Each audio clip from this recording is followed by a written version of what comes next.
But anyway, we'll start out with Brian, the world's greatest chairman. He'll get this started, and let's see what we can do.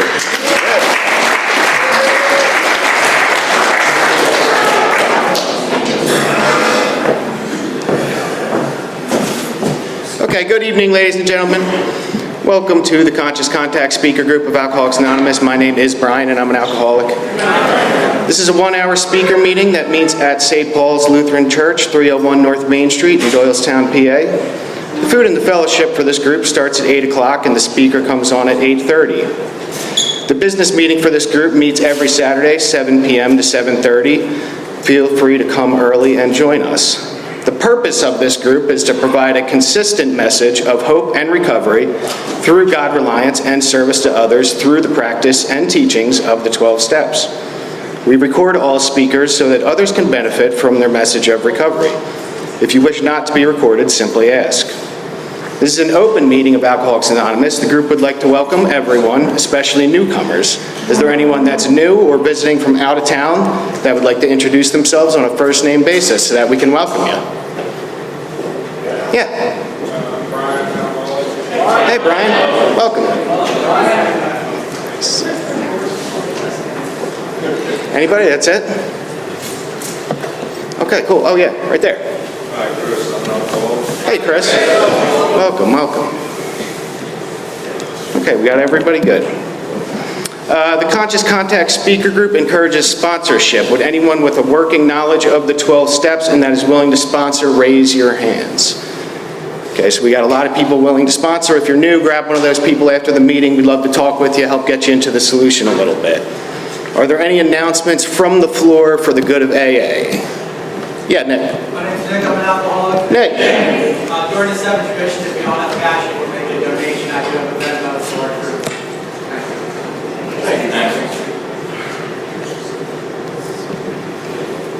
Nothing else? Okay. A couple quick announcements from this group.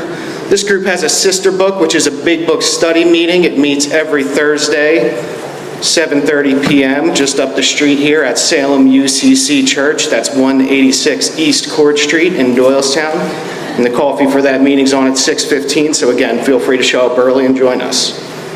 We have meeting lists and big books on easy terms. Please see me or any home group member after the meeting. If you cannot afford a big book, the Conscious Contact Speaker Group will give you one at no charge.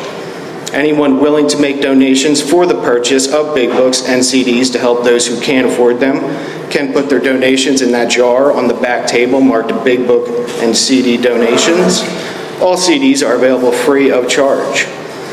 Please subscribe to our YouTube channel, the Conscious Contact Speaker Group of Doylestown. We post speakers from this group there. We also post speakers from a meeting we have on Monday here at 6 p.m., which is a step discussion meeting. Feel free to join us for that. This group also has a Facebook page. You can follow us on there. It has meetings on our speakers. You can follow us. We have information. Other groups post happenings. They have anniversaries, celebrations, so it's a good resource to have to stay tied in with happenings throughout AA, throughout the whole area, really. And I believe with that, we're going to have Tom come up here. Tom's going to read our Just for Today prayer tonight.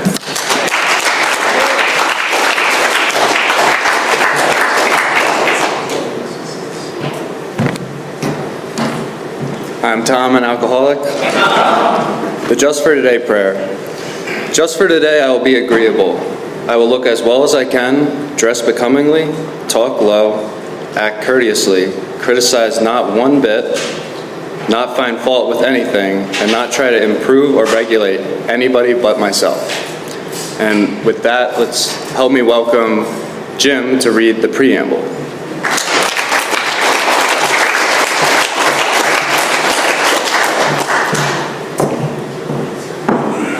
Hi, I'm Jim. I'm an alcoholic. Alcoholics Anonymous is a fellowship of men and women who share their experience, strength, and hope with each other, that they may solve their common problems and help others to recover from alcoholism. The only requirement for membership is a desire to stop drinking. There are no dues or fees for AA membership. We are self-supporting through our own contributions. AA is not allied with any set denomination, politics, organization, or institution. does not wish to engage in any controversy, neither endorse nor oppose any cause. Our primary purpose is to stay sober and help other alcoholics achieve sobriety. Thanks. I'd like to introduce JJ.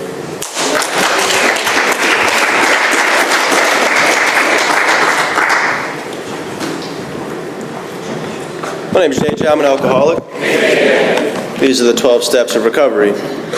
First, we admitted we were powerless over alcohol, that our lives had become unmanageable. Second, came to believe that a power greater than ourselves could restore us to sanity.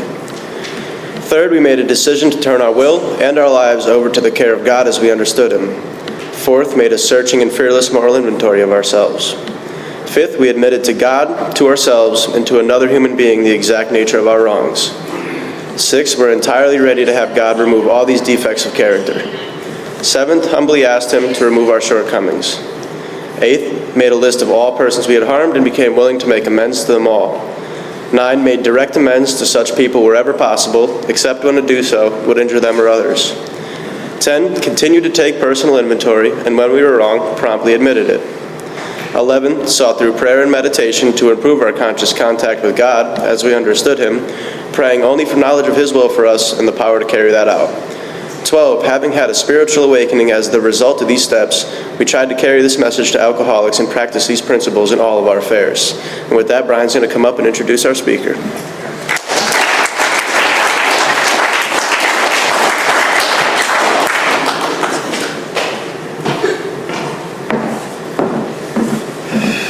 Okay, we do have a 7th tradition. Every AA group ought to be fully self-supporting, declining outside contributions. At this time, we'll see that the basket makes its way around.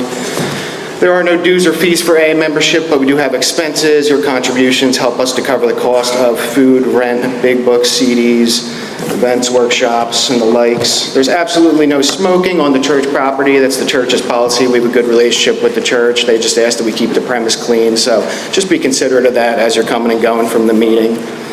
Please take a moment to silence all cell phones and limit movement during the meeting to avoid distractions. And now to introduce our speaker for tonight, a good friend of the Conscious Contact Speaker Group, on loan to us from the Blue Door Group of Pueblo, Colorado. Please help me welcome Jeremy.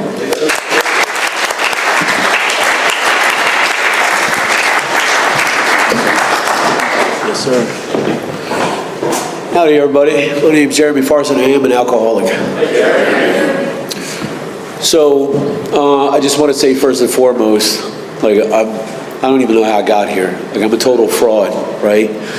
I can tell you my sober date, I could do the qualifications and all that kind of stuff, but the truth is I absolutely have no idea why on God's green earth, why I get to live the life that I get to live today.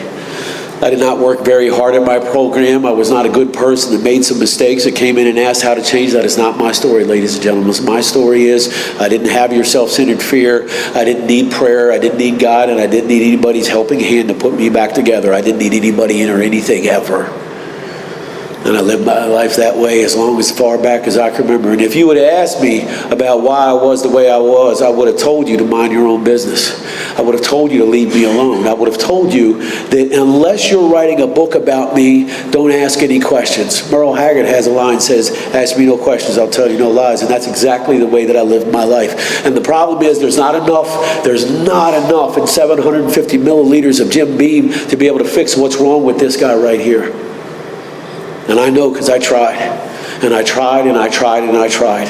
And like some of you, every once in a while, somebody in a black robe would tell me that I needed to go to an AA meeting, and I went to the AA meeting, and I made sure that I knew who to look for. I need to look for the people who got cigarettes, that want to take me out to dinner, that want to let me sleep at their house. And if you wake up and your stuff's gone, if you wake up and I've taken your car, that's not my fault, that's yours, because you're soft, and I'm not.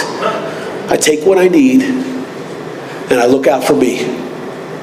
And I wound up in Alcoholics Anonymous again and again and again because I learned from good men and women down under the L in Philly, like my brother here, that I suck at looking out for myself. Because when I look out for me, when I'm running the show, AA calls it, when I am trying to put myself together, when I'm trying to work on myself, when I'm trying to find my place, the problem is I usually try to do that when I'm not drinking. I don't suffer from an alcohol problem. I suffer from something called alcoholism. And thank God For the men and women of Alcoholics Anonymous that taught me that it's okay to get in the big book, that it's okay to stand out, that it's okay to do something that absolutely nobody thinks is possible. Bill Wilson and Dr. Bob were two guys that didn't know anything about anything, and yet God was able to use them to start something so crazy, so radical that they were laughed at, mocked, and made fun of. And what did they do? They did the same thing that I'm here to talk to you about tonight, that to try to encourage you, to encourage the people that are getting AA's message wrong. AA's message, some places, is if you work really hard, you'll get it.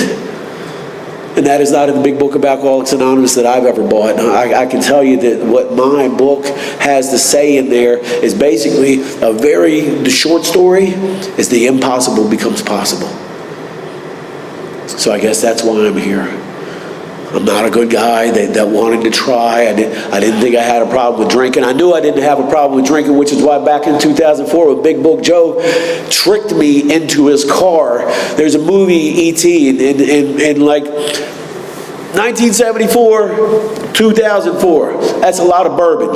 That's a lot of states. That's a lot of pain, and that's a lot of traveling. And not my pain, everybody else's. I don't know about you, but I drank because of the pain that I put other people through. I didn't drink to feel better. I didn't drink to not feel like an alien. I didn't drink to make the fear go away. I drank so I didn't have to remember what I did and who I was and what I was guilty of. Because I know that there's a lot of places where they say, if you drink long enough, you'll hit bottom, and that's not true. Not if you're an alcoholic. The abnormal becomes normal is what my big book says.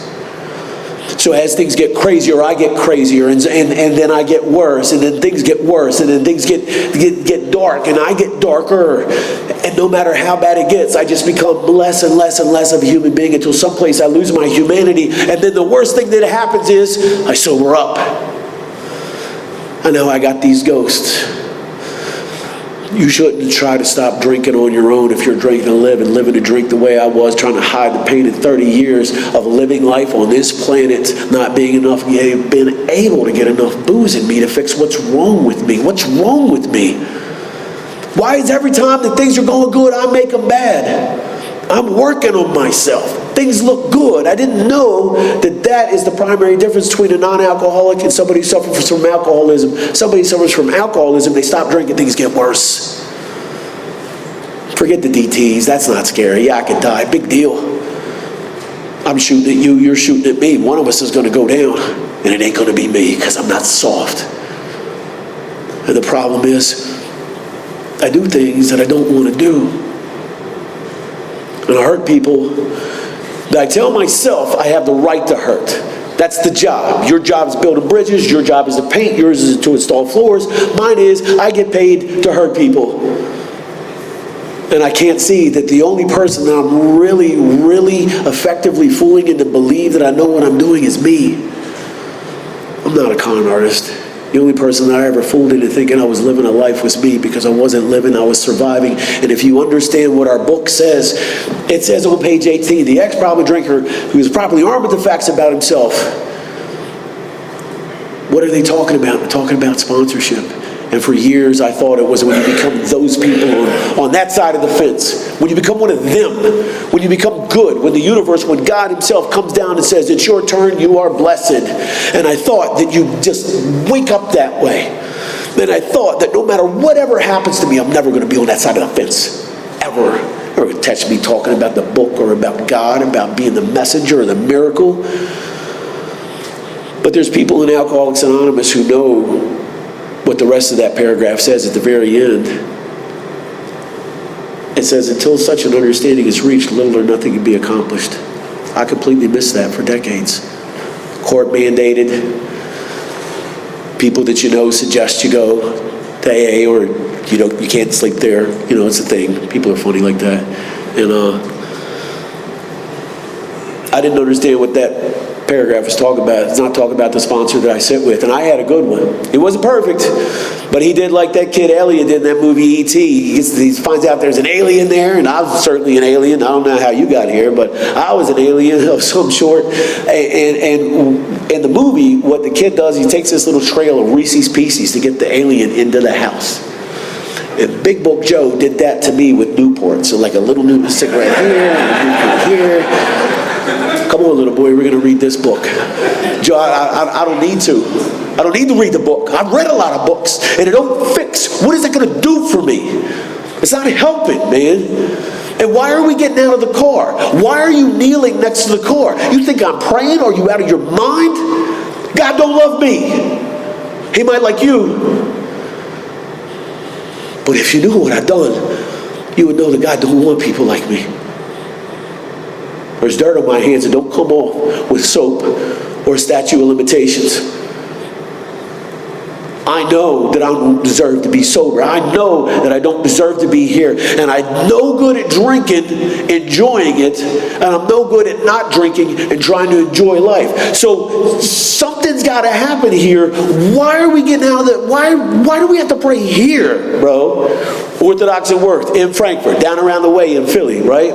Now you want me to kneel next to you and hold your hand while we say this prayer to a God that I don't even believe in, because you think this is going to help me.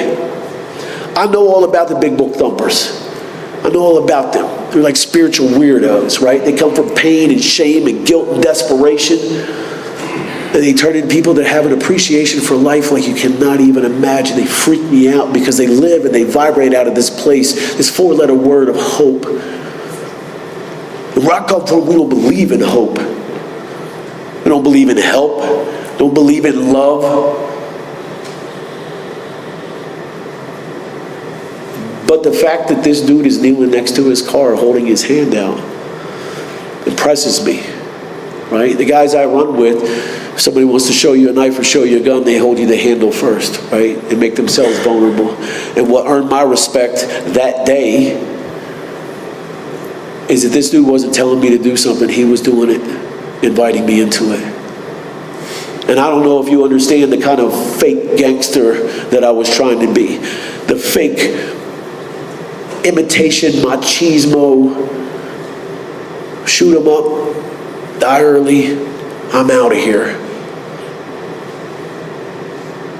The idea of kneeling next to you people and saying a 3rd step prayer to apply for this job. And what is the job? Is the job to stay sober? Nope. That's a gift. The way it was explained to me is, look, kid, here's the reason why you're here. The God that you think don't believe in got to get a job for you. That's the deal. The 3rd step is the job application. Your 4th step is your resume, because you got to be screwed up to work here, because we don't need you if you're not. Your 5th step is your interview. Tell me the truth. Tell me the truth. Tell me about the 30 years of stuff that you're carrying around in this backpack, trying to shove it down like a beach ball underwater, and it keeps popping back up right when you're doing good. It's not a mental health problem, bro. You're mentally ill because you keep shoving more and more stuff there, and you wonder why you can't stay sober. Listen to your own words. You keep shoving stuff in the backpack, and no matter what state you go to, or where you start over, or how hard you try, that stuff comes bursting out, and you use it to destroy yourself. You know what that's called? I'm like, it's because I'm Indian, right? It's because I'm Native American.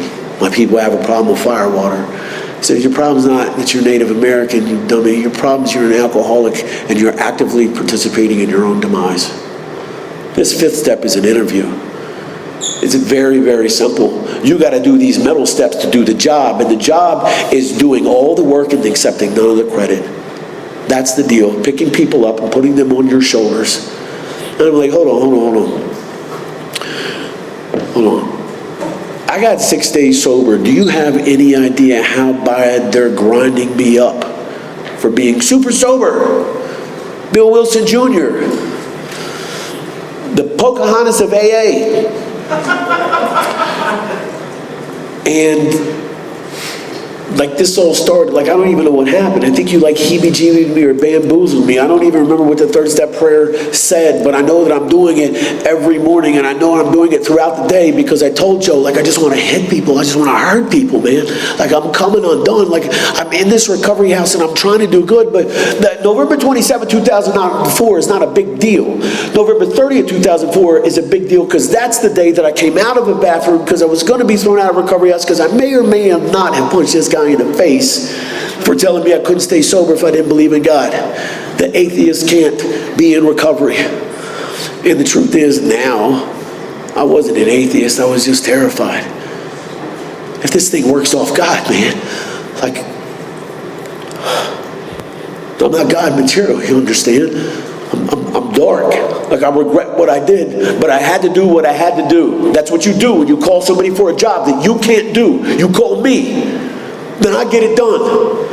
And I got 750 milliliters of Jim Beam that just won't make those ghosts go away. And I can't stop in the recovery house waking up in a excuse my language, in a pool of sweat, in a freaking pool of sweat. Because I can smell gunpowder and I feel like I'm right there. And any minute now the feds are busting down the door just like they did in Ohio. I gotta get out of here. If this operates off God and willingness, I gotta get out of here. But this guy's taking me through the steps uncomfortably quick. And I don't understand why. Like November 30th, the only reason why I asked Joe to sponsor me is because they're going to throw me out of the house. Did you know if you're in a recovery house and you put your hands on somebody, they will throw you out? And my argument at the time was, I didn't drink. Because like an alcoholic, I couldn't see that I cause chaos even when I'm not drinking. It is not my drinking, it's a problem. It's the thinking, it's a problem. And I didn't even know I was going to hit that white boy. I stretched his jaw out because he was bigger than me and he was in my face, fight or flight. And I'm not running. Let's get it. And I can't see that always being quick to fight. I was always losing.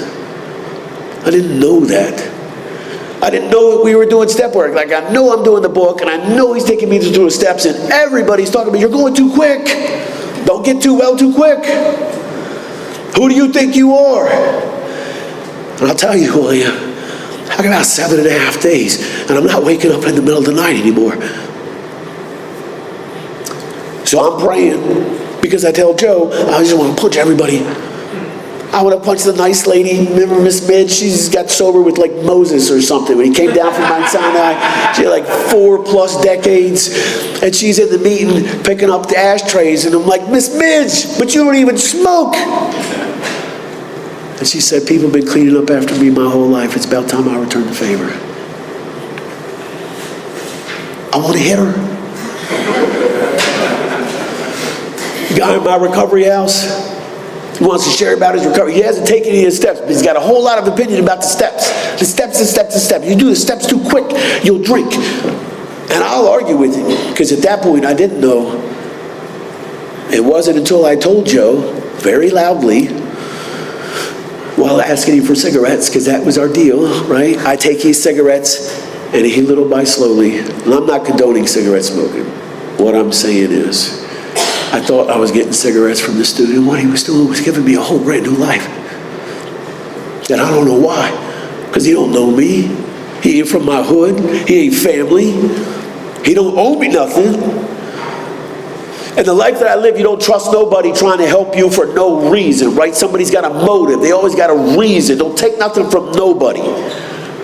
But this dude shows up at the recovery house every day with that book tucked under his arm. I knew who to ask. I asked Joe because obviously when you're ready to be thrown out of a place, you automatically think of, who is the guy in the meeting that I have been making fun of silently for 3 days? Big Booker. I'll get a big book guy. And that name alone will get me out of hot water. And it does. But it gets you into something else too. It gets you in this place that shouldn't exist for a guy like me. Ladies and gentlemen, I am a fraud. I'm not here because I'm one of you people that tried really, really hard. I'm here because somebody that believed that the 12th step was the most important, life-changing, history-altering event of last century knew that his 12th step in his time didn't matter unless he helped somebody else get a whole new life. Now, I could tell you that it was a wonderful journey from there, but that would be a lie. Because when you're living in the Kensington, Frankfurt area, running around with a backpack full of big books, because there ain't a judge in the tri-state area that's going to give you a driver's license, then I got to fill with big book literature. Because I don't even know what's going on, but I know I'm not waking up in the middle of the night. I know I'm starting to be able to look myself in the mirror now. And I got no explanation for it but these books. That's it. I'm not sure if I believe in God. I tell Joe, God don't believe in me. I don't believe in God. He's like, well, he believes in you, dummy. That's why you're here. So let's just keep turning the pages. Let's just keep turning the pages. Now I'm running around the Kensington, Frankfurt area, and I'm going to Needle Park, and I'm going down to Love Park, and I'm riding the subway, and I'm doing all kinds of stuff, but nobody wants to be sponsored with somebody that less than 30 days back then. And the truth is, anytime somebody asks me, what do you think you're doing? I say, I don't know. But it's working. It's working. I don't have the most eloquent speech. I don't have an articulate and intelligent phrasings to give you or poetic quotes, but what I can tell you is my big book says permanent recovery. And unlike some of you, I didn't get my education from a public institution. I got mine from the street. So I'm not sure what the perfect definition of permanent is, but I know it means a very long time. And that's good enough for me. And if you had made the mistake to talk about some newcomer and how clueless they were, and you were within a 10-yard radius of my ears, I would have stepped over to you and asked you, hey, listen, if not you, then who? Let's talk with the newcomers. Let's not talk about them. I get that you fired your sponsee, but have you been praying for him? Have you interceded to the God you believe in and asked the God to send him a ray of light, to send him a ray of love? Because he's not supposed to believe in Alcoholics Anonymous. AA don't make no sense. It didn't almost 100 years ago, and it still doesn't make sense today. You mean to tell me I walk through that door, I don't want to be sober, I don't want to be drunk, I don't want to be here. I get honest and dump this backpack of how manipulative and malicious I have been to not only myself, but everybody that's ever had the unfortunate ability to be within arm's reach of me, and how I destroyed their life. And you people clap and give me a coin. That don't make no sense. Try that somewhere else. Go in for a job interview. Drop a fifth step. Be like, hey, here's my qualifications for the job. I'm the black sheep of the family, and everybody is tired of tolerating me. There's no place on earth for me. See, I for years, Joey stripped this from me, right? Like, I don't know what kind of sponsor you had. I had a big book sponsor, and my big book sponsor stole everything that I thought I knew about life. He robbed me blind. I would have told you that, hey, listen, they were smart enough to abandon me by the side of the road outside of some dirt poor Indian reservation when I was 6 years old. Drop me off at the highway so I can do whatever I want. Because it's been me against the world for as long as I can remember. And I'll never forget, Joey's like, well, congratulations, you're detoxing on a recovery house couch. You did great, kid. Good job looking out for yourself. Why don't we try this way? And I go to Joe and I say, hey, Joe, this guy asked me if I could read him the book. And he said, well, can you read? And I said, yeah. And he said, okay, so what are you asking me for? Because I'm nobody. I'm just a drunk that was helped by a drunk that was helped by a drunk that was helped by a drunk. You better get busy helping drunks, because what Bill and Bob figured out, I heard one of the speakers reference, I listened to a few of them the last couple days from your last couple of events, and I heard somebody reference Bill and Bob meeting, and I say it a little bit differently, right? It comes out a little bit different, a little bit of Philly swag in there, right? That Bill and Bob met, and that's all great and stuff. I think the greatest thing that happened for Bill and Bob is that Bill Wilson called other people that didn't answer the phone. The reason why I say that is because I don't think there's enough people that can appreciate the depth of the idea that sometimes when you reach out, it seems like nobody's there. It ain't that nobody's there. It's that you're supposed to make a connection with something that is calling you. This writer I love, John Eldredge, calls it the sacred romance. When it seems like all the chips are down and nobody's there for you, how about you talk to the one that's holding you? That's the deal, right? But Bill tried to call a bunch of people. Nobody answered the phone. Crazy, tragic circumstances. Walter Tunk's daughter had, or what's his name? Anyway, long story short, his daughter was sick, which is the only reason why he was home. And then, Bill and Bob and everybody knows about Founders Day. But I would have loved to have been there that day when Bill was like, listen, and let me tell you, and this is the truth about me. And Bob was like, look, hold on, before you even get started, young buck, like, save it, spare me. Don't talk to me about my drinking. Don't give me another lecture. Don't tell me I have potential. Nowadays, the lingo, the verbiage would be a little bit different. It'd be like, don't tell me about body positivity and proper positive self-image and all that other kind of stuff. And Bill, you got to love it. Bill just cut him off. It's like, yo, OG, fall back, small back. I ain't here for you. I'm here for me. Because we are stronger than me.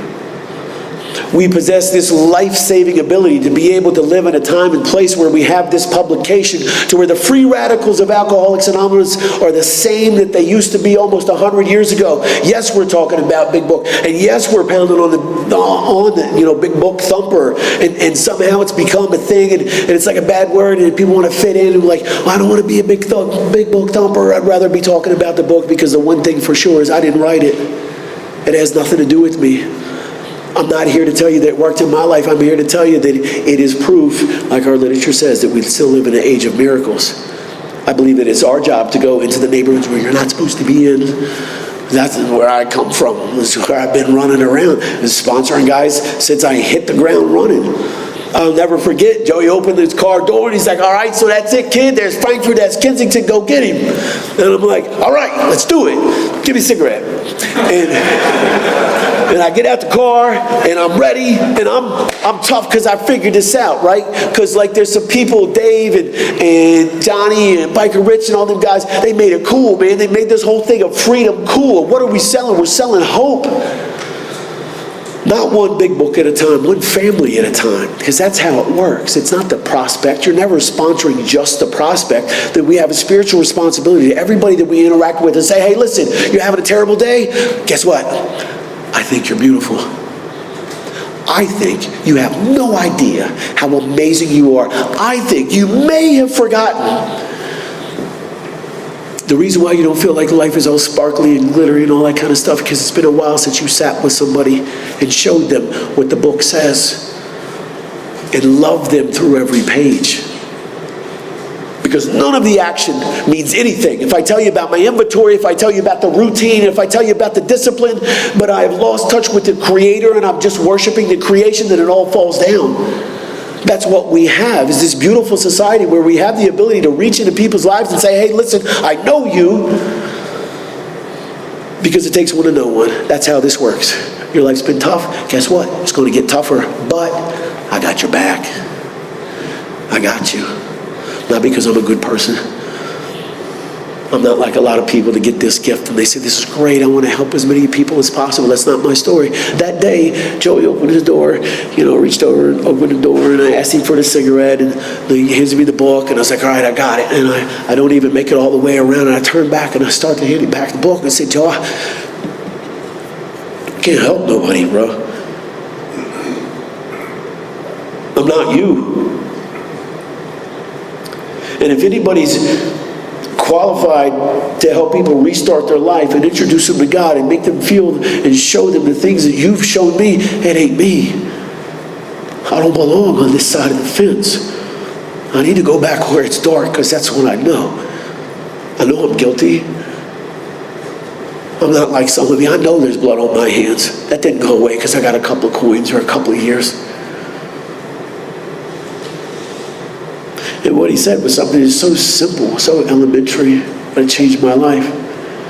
He said to prove it. You don't believe you belong to be here? Prove it. Live your life like nobody in the world can hear what you're saying. That it doesn't matter how much you know, how much you grow. Standing on the side of a mountaintop doing a First Nation vision quest, and I'm out there calling for a vision, and I'm connecting with my ancestors, and the four winds are blowing through me, and I am the center of the universe. And I play my flute, and I bang my drum, and I do those things. It's not as powerful as holding a man who's bawling because he's not allowed to legally see his kids. That is spirituality as I understand it. Sitting in a sweat lodge, teaching white people about the four directions, about Atomi the trickster, and about Native American First Nation people's belief systems. It's not as beautiful as watching a girl that I convinced to go through the literature after the women she got tired of her relapsing and said, hey, listen, AA is built for relapsers by relapsers, right? That's the deal here. That none of us get to live in a place where I'm better than, because the more you know, the more you owe. So let's get it. Let's get down. Let's do this. Let's go get them. They're not supposed to come to us. I was taught a long time ago, you're supposed to expect an offensive defense from people who suffer from alcoholism. Once you start talking about God recreating your life and the impossible becoming possible. What our big book says is there's a vision for you. But here's the thing, it starts to falter without you. I can tell you my story. I can tell you about running guns across state lines in Alabama, Missouri. I can tell you about, living in dive places. I can tell you about the feds kicking in the door. I can tell you all that stuff, but none of it means anything if I don't get to tell you that I'm a pop-up that gets to make breakfast for my grandbabies today, with my lovely lady. Right, that I get to do that. That's so crazy, right? I learned in Alcoholics Anonymous that it's very possible to do the work and get involved in the business of worshiping the work and miss out on some other stuff. I got a friend, Johnny, and he says, I'm either really good at work or really good at AA or really good at family. When am I going to get it all perfectly? And I said, once you take your dirt, that's it. That's when you reach spiritual perfection. When you are connected with the universe, not on a physical plane, but once you have crossed over and you are lived solely on the spiritual plane, the rest of it is a dance. And it's a beautiful dance. But none of it matters, because the crazy thing about Alcoholics Anonymous is there was a really long time ago, right? There's a really long time ago. It was earlier today. It was a really long time ago where I wasn't doing too well spiritually. And, I say that as a joke because unlike most of you, I judge that I'm never doing well spiritually. I judge that like Mother Ocean, I am carried on the current. It's not what I do. Anytime I start to sink, that's what I'm doing. But any spiritual progress, I have to point to you and you and you. And it's not just my teachers, it's the people that I get to teach. And I know that's a crazy word, like, oh, you don't teach anybody. If my job is to walk with a newcomer day by day, and if in 19 years, I'm still not taking big book breakdowns, not studies, not meetings, but breakdowns, going in and sitting with the guys fresh out of county in a men's recovery house on a maximum security lockdown like I was doing back in the summer of 2005, then AA has failed for this man. Now, I'm not telling you you're doing something wrong. What I'm telling you is I'm still trying to earn my seat. Because I don't believe that I did anything to get here. Big Book Jeremy, Jesus Jeremy, Big Book Police, I've heard it all over the years. Anybody less than a year can't sponsor anybody. And I run back and I tell Joe, and he's like, cool, now listen, pay attention. Here's what you're going to tell him. Are you listening? I'm like, yeah, I'm listening. What can I tell him? Because they can't talk to me like that. Like I said the resentment prayer, and I know that I'm immature because unless I'm in the habit of repeating the resentment prayer, I need to build up this ability in my brain to become emotionally strong enough, to be able to handle situations that offend me. And somewhere it goes from being purely psychological and biochemical interactions in my neural network into being actual spiritual discipline to where you're safe from me. I haven't picked up a handgun in a very, very long time. It's been a long time since I crossed over the Pennsylvania state line with that Mossberg 800 in the back seat with that little bullcrap Chevy that I was driving. But I will say that to say that the most powerful weapon that I have today against anything that I encounter and against myself is simply prayer. And I don't pray a lot because I'm a good guy. I pray a lot because I get good results. Less of me, more of him. It's cool to do big book workshops. It's cool to go to these meetings and stuff like this. And I always wonder to myself, like, what are they doing let me in here, right? Like I told my girl, I was like, please don't judge me because you know some of my past. But what you don't know is if AA worked out of merit, I would not be here. If AA worked out of my strength instead of God's strength, if it was about me trying my best rather than we being stronger than me, I would not be here. I still don't believe I'm here. This is crazy, right? You get a whole pass. And I'm not talking about low self-esteem, and I'm not talking about character assassination. When I tell you that I'm a fraud is, I didn't work really hard to get here.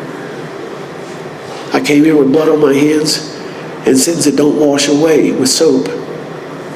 I was a bad person. And I did a whole lot of bad things, ruined a lot of people's lives. And what I learned through my process of telling Joe, like, when we got to that part, the amends, right? Because in the sponsorship lineage I come from, the amends are not theoretical. And we're shown the part, the spiritual life is not a theory, we have to live it, because my disease, which is neurological as well as physical, knows whether I'm doing anything to keep it at bay or not. Doesn't matter what comes out of my mouth. What matters is those synaptical connections that go on in my brain. What I do, what you people say has been working for you people all this time. I can't theorize about it, I gotta do it. And when I do it, I get to show other people, like, hey, you're not gonna believe this. Listen, I know you wanna punch him because he changed the channel on TV, but hear me out. What if every time you feel like punching somebody, you start praying? And dude's like, all right, man, like, I don't know what that's gonna do. I was like, listen, how about this? Consider it physiology. It's a biochemical exercise in your brain that will literally make your brain stronger, because you can argue about different religions, but you can't argue with science. It's synaptical, it's electrical, and it's how it works. And the guy's like, all right, man, I'll try it, man. And then, like, I'll go to see him, like, a couple days later and be like, yo, so what's up? Did you punch him in the face or what? Like, you can tell me, right? Now, I already know he didn't punch him in the face, otherwise he'd have been kicked out. But it's always the same thing. You'd be like, dude, I was doing it, and I was saying it, and I was praying about it, and I was praying about it, and I was praying about it. And like, that dude don't really even get on my nerves. Like, he changed, man. Like, God changed him. I'm like, yeah, you're one of us. You're definitely self-centered. God changed him.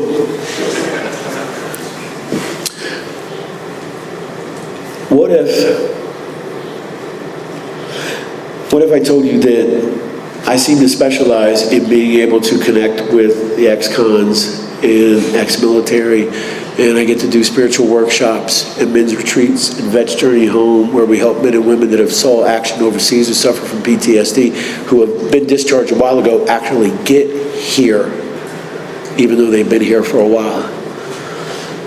What if I told you that that's a result of Alcoholics Anonymous in the ever-expanding circle? Because it's not just about how we interact with other alcoholics, but how we get to change the whole friggin' world.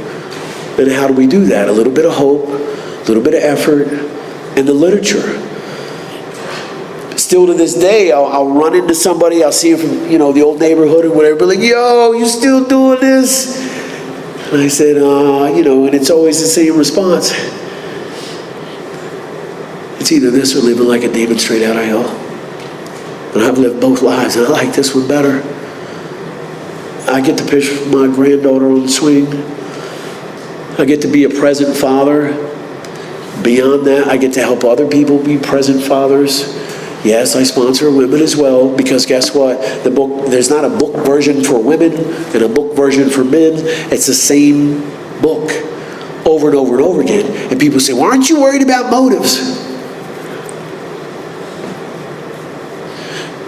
My motivation is, I'm a fraud. I'm a demon. And animals got a whole new life. Because Joey tricked me into his car with those Newports. Because he kept turning the pages of the big book before I could self-sabotage. Because he got me involved in the step work. Because he told me that no amends goes left undone. You took him out, you write the letter.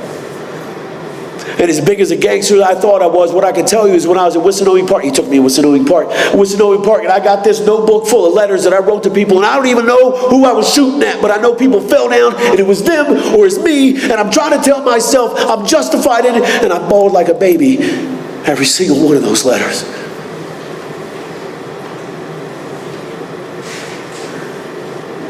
But the amends had to be made. Because I can't keep anything in the backpack, because that's too heavy to go and live the life that I have to live. There's new stuff that shows up. Sure, inventory's cool, 10 steps cool. I like people like, I do a militant 10-step. I don't. Mine says we ask God to remove it. God does the 10-step. All I do is ask him. Take me out of the equation. Take my stuff. Take my self-righteousness. Take my attitude. Take my expectations. And remind me that this whole thing is just so I can sit with the next guy who says this ain't gonna work for me. Because God don't want me.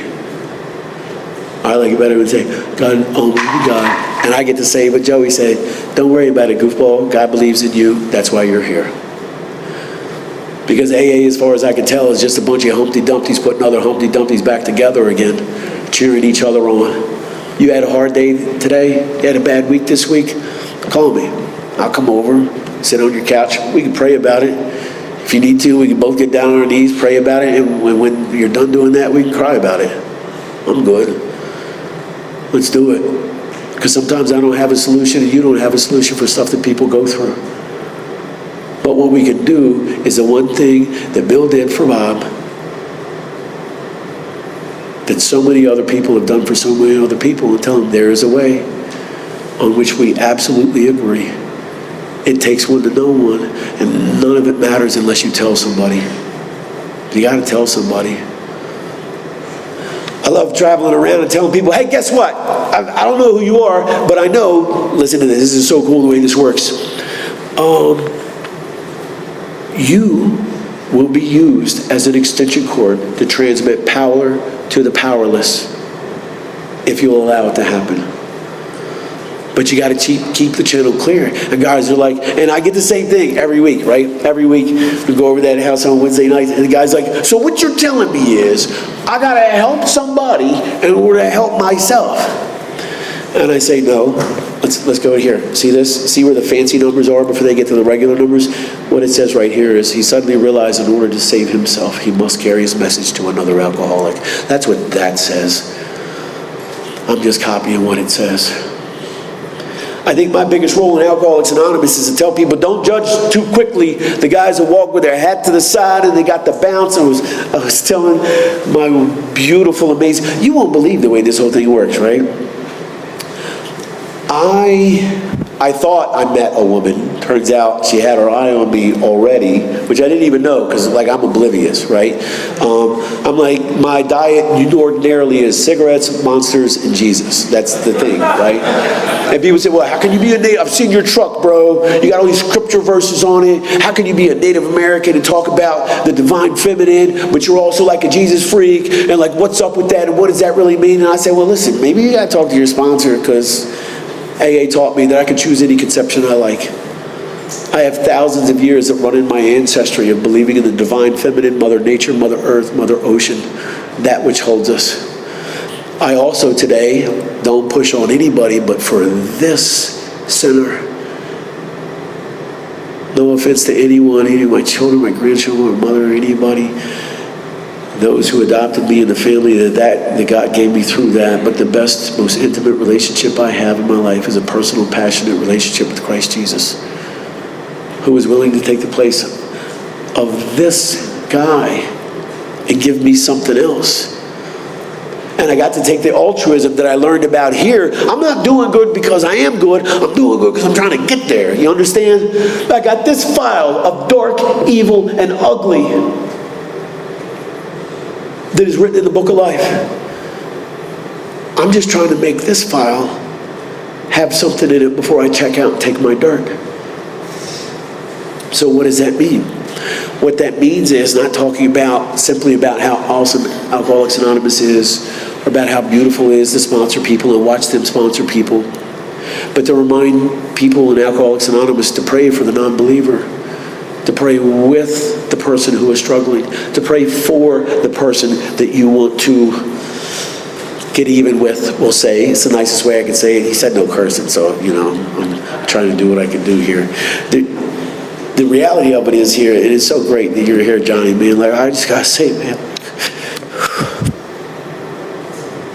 19 years ago, I was in a meeting and they were talking about God, and I was detoxing hard, and it was ugly, and I don't know my way up or down or this and that and the other, and I'm in a meeting, and it's a second step meeting, and I'm there, and I don't want to be there, and I'm banged up, and I got this crutch, because I didn't know if I'd tell you, but I used to drink a little bit too much, and sometimes forget how to navigate the whole walking thing, right? Plus, I'm flying Indian. I like to get drunk and then jump off and stuff. It's just like a thing, right? Tell me, dare me to. Buy me a drink, I'll do it, right? And I don't know, man, it was a second step meeting, and they were calling on people, and somebody pointed to me, and the chairperson called on me, and the whole room at the blue door was like, share. And I did what any self-respecting dry drunk would do at that point, who was trying not to drink but desperately needing a drink. I stood up and I told you people where you could go, and I said where AA could go, and I said where they could go, and I hobbled out of that meeting as gangster as I could, right? I had crutches and a leg brace, but I was still trying to do my Philly bounce, and I'm walking out there looking like Gumby, that old stop motion thing, and I'm trying to get out of there, and I get out of there, and then Johnny Mack and Fila come out front, and I said, kid, don't leave before the miracle happens. It's crazy, you're here 19 years later, bro. It don't even feel like 19 years, right? I wanted to leave, but there was nowhere to go because I knew no matter where I went, it was going to be terrible, right? Because I told you, I had tried going to AA meetings. Please, ladies and gentlemen, be compassionate to people that are frustrated going to AA meetings because they're not finding what they're looking for. And just please be that person that prayerfully, lovingly says to them, listen, real Alcoholics Anonymous, the healing part is in between the meetings. The meetings are just where we all come together and say, hey, yo, listen, can you believe they let us in? Can you believe this works? Because we're not even doing the work. We're just extension cords transmitting power to the powerless. So if it's been a while, or you're frustrated, or you're tired of trying to help people that don't accept it, and you're just kind of getting fed up with the whole schematics of it and all that kind of stuff, I just want to remind you that you are the lifeguard to somebody else that is drowning. See, that's what Big Book Joe was. I've been around AA a little bit, the Tri-County area, Tri-State area. I've been around, spoken here, spoken there, down in Kentucky, out west, and got around. And all the time it's the same thing. Hey, like, listen, I'm not one of you people. I didn't try really hard to get here. You understand what I'm saying? I'm street trash. I'm an animal. I'm a demon. I got a whole new past, and I can't figure out why. I can tell you I sponsored a couple hundred people. I don't believe it. It's insane. You believe people come up to me and be like, yo, will you help me through the book? And I'll be like, are you crazy? There's so many educated, well-spoken, non-violent people that don't have any of the sins or the demons in their past that I do. And I think to myself, why would you ask me? And then right behind that is that God consciousness, that sixth sense. And it says, hey, this is your chance. Let's try to even the score. I believe if you took a life, you owe a life. I know that for me, and guys like me, and vets that have seen active duty, there's no such thing as hitting bottom, which is why I couldn't get this before. I thought I was going to hit a bottom, but the truth is, as it gets worse, I get worse. There is no bottom. And then you lose your humanity. I didn't realize that Alcoholics Anonymous works this way. Yo, check this out. It's a whole miracle, fam. It's a whole miracle. It shouldn't work, but it does. But it don't work without you. And it don't work without you pulling other people along with you. I've seen that there are lighthouses, and they shine the light of recovery, and they say, make meetings, come, we shall love you until you love yourself. You're part of a new family. And I want to tell you the truth. What I hear from all the newcomers I work with is that scares the crap out of them. Why would they want you to love them? Everyone that ever said that they loved them hurt them. They don't trust you. They're not supposed to. I invite you to instead to be what Big Book Joe was to me. Like Johnny Mack was to me that day that I was ready to leave, man. Those guys saw that I was drowning, and they jumped in the water and they taught me how to swim. They showed me that God is the life preserver. And the Big Book of Alcoholics Anonymous are the swimming lessons to those that feel like they are drowning. So what are we supposed to do with that? We're supposed to imitate that and tell them that, like, listen, AA works, but it works better with you. So I'm going to ask everybody in the room right now, because I got to wrap this up. But this is something that is really, really on my heart. Think of the person you know right now that is struggling the most in life. And I have some questions to ask you, which I was taught to ask myself. Am I praying for them? Am I sending them love? Am I asking God what they need from me instead of me trying to use my ego? Because it used to be alcohol, liquor and beer that was bad for me. Today it's the amount of time that I have sober and what I think I know that can get in the way sometime. Think of the person that you know that is struggling the most emotionally right now. Am I praying for them? Am I sending them love? And am I asking God what they need from me? Because if I'm not doing that, I'm dangerously close to the ego running the show all over again. Because all the intelligence means absolutely nothing without the spirituality that we find in Alcoholics Anonymous. And what does that mean? What that means is that you who have been set free are here to do one thing, and the very same thing that Bill and Bob did. I'm asking you tonight to join me in this radical task of lovingly and prayerfully changing the whole world. Sounds crazy, right? But it's been working for a really long time. Thanks.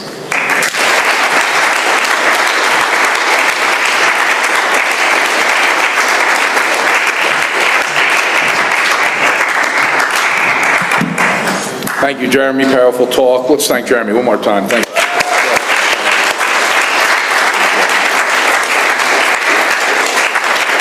Don't forget the meeting after the meeting. Hang out with us. It's always a good, good idea to hang out. Like he talked about, the meeting before the meeting after the meeting. We have an ongoing commitment at institutions. If you like to get involved, I don't even know if it's tomorrow.